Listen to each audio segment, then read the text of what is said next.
Hello বন্ধুরা, আমি Sudip and welcome to Filmy Retake. এখন আমরা কথা বলবো হইচইয়ের কলঙ্ক নিয়ে। নতুন একটা ওয়েব সিরিজ কলঙ্ক, তার ট্রেলার নিয়ে। তো এই সিরিজে আমরা মুখ্য চরিত্রে অভিনয় করতে দেখছি রাইমা সেনকে, আছে ঋত্বিক বাবু, গৌরব এবং আরো অনেকে।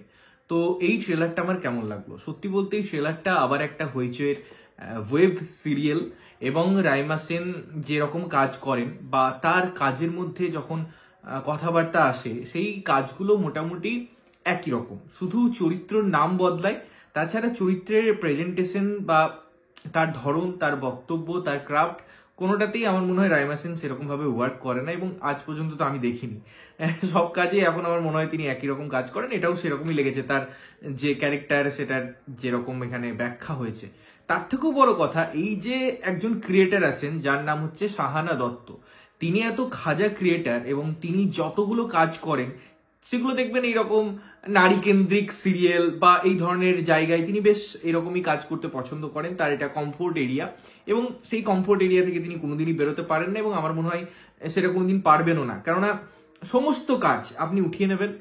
তিনি জি5এও কাজ করতে গেছেন, সেখানেও তাই একই রকম কাজ করে এসছেন। একদম ভালো লাগে না আমার, সত্যি বলতে। তিনি যে সিরিয়াল তৈরি করেছেন, এই যে একটা সিরিজ ফরম্যাটকে নতুন ভাবে একটা ওয়েব সিরিজ নাম বা ব্যাখ্যা দিয়েছেন, এটা একটা একটা কমপ্লিমেন্ট তার জন্য আমি দিতে পারি।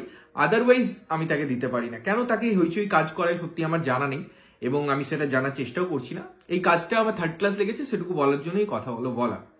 এই ট্রেলারের মূল বক্তব্য বা গল্পের মূল বক্তব্য হচ্ছে পরকীয়া, যেখানে তার স্ত্রী বা ঋত্বিকবাবুর স্ত্রী, যেটা রাইমা সেন ক্যারেক্টারটা করছেন, একটা সম্পর্কে জড়ায়, এবং তারপর তার হাজবেন্ডও তাকে জানিয়ে একটা সম্পর্কে যায়। তার মেয়ে তাকে ঘৃণা করা শুরু করে, এবং কেচ্ছা, তারপর ড্রামা, একটা নতুন একটা তারা স্পেস ক্রিয়েট করেছে যেখানে একটা ক্যারেক্টার আরেকটা ক্যারেক্টারের সাথে কথা বলছে। সেটাকে একবার দেখিয়ে পরেও তারা সন্তুষ্টি পায়নি। তারা ভেবেছে বা এই টেকনোলজিটা তো দারুণ। আর এদিকে আমাদের যারা শর্টস মেকার আছে, যারা বিভিন্ন ক্রিয়েটার আছে, তারা এই ধরনের জিনিস নিয়ে বহুদিন ধরে কাজ করে আসছে। তা কিন্তু সিরিজ ফরম্যাটে বা সিরিয়ালের লোকজন যারা দেখবে এই সিরিজটা, তাদের কাছে তারা তো হয়তো রিল কনজিউম করেন না বা এই ধরনের ক্রিয়েটারদের অত চ্যানেল দেখে না। তারা ভাববে বাহ কি দারুণ, দুটো ঋত্বিক বাবুকে দেখতে পাচ্ছি, দুটো রাইমা সেন, তিনটে রাইমা সেন। তাদের কাছে একটা চমক হবে, ভাববে ভাই ভাই কি দারুণ কাজ করেছে, আর তাহলে আরে কে আছে ডিরেক্টর, কে আছে ক্রিয়েটার, এরকম একটা হাবভাব, এবং সেরকমই করা হয়েছে খাজা।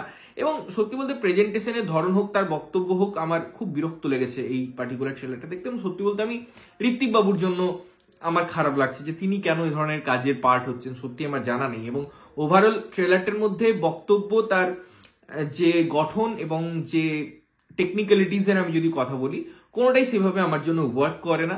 রাদার আমার মনে হয় যে একের পর এক জিনিসগুলো আসছে যেগুলোতে হইচই যে শেষ, তার যে শেষের শুরু হইচইয়ের, সেটা প্রমাণ পাওয়া যাচ্ছে। দেখুন, এই অ্যানাউন্সমেন্ট যখন এসেছিল না 2024-এর কি কি সিরিজ আসবে, গাদাগুচ্ছের অ্যানাউন্সমেন্ট যেটা হইচই করে থাকে, যে প্রমিসেস গুলো হইচই করে থাকে, এবং পরে অনেক সময় দেখা যায় সেই প্রমিসেস গুলো মিথ্যা হয়। কারণ অনেক এরকম সিরিজ প্রমিসেস তারা করেছে আগের বছর, তার আগের বছর, যেগুলো আদৌ আসেনি, বা হয়তো 2022-এর আমরা অ্যানাউন্সমেন্ট 2024-এ গিয়ে দেখতে পেয়েছি। এরকম বহু সিরিজ হয়েছে, বহু সিরিজ আছে যেগুলো অ্যানাউন্সমেন্ট আসেনি, পরে একটা ভিডিও করা যায় এই নিয়ে।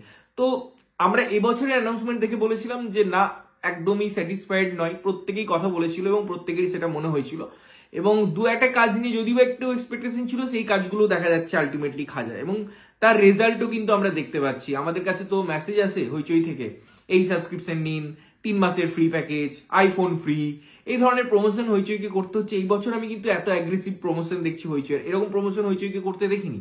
এবং মানুষ কখন প্রমোশন করে? যখন তাদের বাজার থাকে না বা বাজার খারাপ হয়ে যায়, তখন তাদের এইসব প্রোডাক্ট বিক্রি করার জন্য প্রমোশনের দরকার পড়ে। সুতরাং বোঝা যাচ্ছে অডিয়েন্সও কিন্তু হইচইকে এবার নেগলেক্ট করা শুরু করেছে। কতদিন আর বস্তা পচা সিরিয়াল দেখবে? ওয়েব সিরিজ মানুষ দেখা শুরু করেছিল একটা ফ্রেশ এন্টারটেনমেন্ট পারপাসে, বা একটা ফ্রেশ প্ল্যাটফর্ম, একটা ফ্রেশ কন্টেন্ট থাকবে তার মধ্যে। বাট এই ধরনের যারা ক্রিয়েটার আসছে, যেখানে হইচই ভর্তি, একই ডিরেক্টর, নতুনত্ব কিছু নেই, তাদের দিয়ে সেই একই ফর্মেটে কাজ, শুধুমাত্র এদিক ওদিক ক্যারেক্টার সরিয়ে, মানুষও আর দেখা পছন্দ করছে না, প্রেফার করছে না। তো তার জন্য এই অবস্থা, এবং হইচইয়ের প্রায় শেষের দিকেই আমার মনে হয়। কারণ এ ধরনের কাজ যদি আসে, যদি হইচই তার নিজের কন্টেন্টে কাজ না করে, যদি একটা স্ট্রং পদক্ষেপ না নেয়, এবং যদি নতুনত্ব কিছু না আনে, তাহলে পরে সার্ভাইভ করা মনে হয় খুব কঠিন। এই ধরনের কলঙ্ক নিয়ে এসে সত্যি হইচইয়ের যে কলঙ্ক, সেটা প্রমাণ করার চেষ্টা করছে। তো এই ছিল আমার কথাবার্তা কলঙ্ক ট্রেলার নিয়ে, যেটা আমার একদম থার্ড ক্লাস লেগেছে, বি গ্রেড লেগেছে। তোমাদের কেমন লেগেছে ট্রেলারটা, যদি দেখেছো জানিও, না দেখে থাকলে দেখো এবং জানিও তোমাদের কেমন লাগলো। ততক্ষণের জন্য ভালো থাকবে, সুস্থ থাকবে এবং সবসময় ভালো জিনিস দেখবে এবং সবসময় অনেস্ট রিভিউ, আনপেড রিভিউ এবং আনবায়াসড রিভিউর জন্য ফিল্মি রিটেক সাবস্ক্রাইব করবে। দেখা হচ্ছে অন্য কোনো ভিডিওতে। Till then, tata.